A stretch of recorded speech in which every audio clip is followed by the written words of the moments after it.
All right, it is not uncommon for folks to leave their vehicle at an auto repair shop and not contact the shop, not come back and get it. And there's a few different scenarios that are very common when this happens. The first scenario is a car shows up, you know nothing about it. You have it dropped off in your lot. There's no name, there's no contact information, there's no nothing. Now, there's a rule for those. You don't touch them. You can go out and you can look in the car for a key, you can look in the car for information, but I don't even move them or do anything with them until I talk to the owner. There's some caveats to that, and the caveat is that obviously if it is in your way, at some point you're either going to have to move it or do something with it. However, I've talked to a lot of shops, and what they will tell you is that they did exactly that, and it was almost like a trap set by the owner, where the owner comes back and says, you damaged my car, you did this, you did that, this is wrong, that's wrong. And so I try my very best not to touch the car, not to move the car, not anything until I've spoken to the guest. A good example of that is the Jeep that you've seen on our YouTube channel that burnt down in the middle of the night. Now, the man was completely kind about it. We knew who it was. We had their contact information, but we had not received approval to move, touch, drive, work on, do anything with that car yet. And so guess what? We hadn't done a thing. We hadn't driven it. We hadn't turned the key on. We hadn't done anything until he approved it. We weren't going to touch it. And so because of that, we didn't face any liability in that situation. If I'd gone out and gotten in that car, pulled it in the shop, one, it could have been inside when it burnt. Two, we could have faced liability. He could have said, must have been something you were doing when you were working on it, and I hadn't even authorized you to work on it yet. So just avoid that situation if you can. The second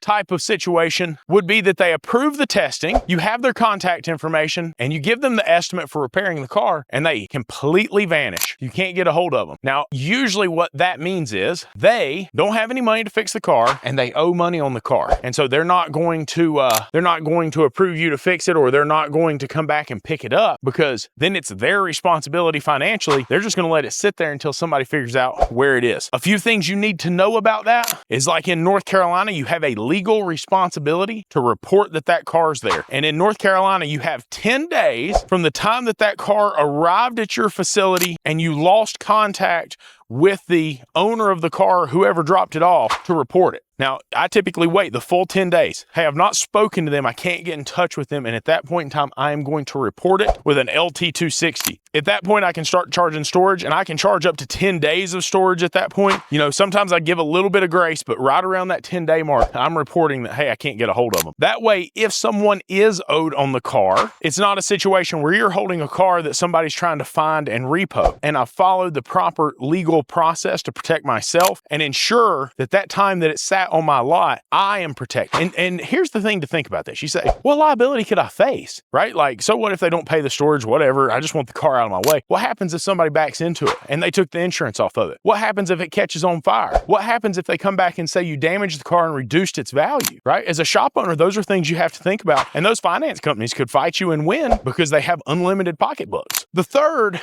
is that you fixed the car and now they've said, hey, I'll be there to pick it up, and you don't hear from them. Or they've said, hey, I'll be there to pick it up, and they make a partial payment, or they completely ghost you, right? You don't hear anything from them, but the car's still sitting on your lot. I'm gonna warn you, those are the most dangerous, okay? When you have that situation, the first thing that you want to do is you want to put that car somewhere that it can't be easily removed. Now, in North Carolina, I've actually asked my attorney, said, hey, dude, you could go pull a wheel off that thing, or you could disassemble something on it, and that way the work is still in progress, so they couldn't legally come take the car. But let's be truthful about this. If you have someone's possessions and they want to come get it, they could legally come get it without paying you because it's their possessions. They didn't steal their own possessions. There is a law over a certain amount, it's a felony, but there is a law that states that is theft of services. But you're talking about a civil battle. In some cases, you're talking about a court case, but in very rare instances, really big tickets, it could be a criminal case. But in most cases, it's civil. And so this is going to take years. You're going to have to spend money to get your money back, and it's not going to be something you get right now. And a lot of shops are not in a position financially to be able to do that. So you got to be careful about that. I typically put them inside, or I park another vehicle in front of them or something like that. And the key is to always document all of your conversations with them. Okay. Now in Shopware, we can leave them as unpublished or draft notes. And so every time we talk to a guest, we open a note and we type in what they said when they said it. It saves the date and time of when that happened, but it doesn't publish to where they can see it. And we just drop that down there. We don't do anything with it. They're saved as drafts, but they're still in there. And that really helps us document the conversation and everybody's on the same page. So if you ever did have to go to court with it, if you ever had any type of issue, it's all there. You know, you've heard me talk about chargebacks before. We've only had 2 chargebacks our entire existence, both of them cases of friendly fraud. And if you look at the last ticket that happened with, when we were talking to them about, hey, you know, we have all this documentation, the person on the other end of the phone said, you actually have all of that? And you have what he said? And you have the recorded calls?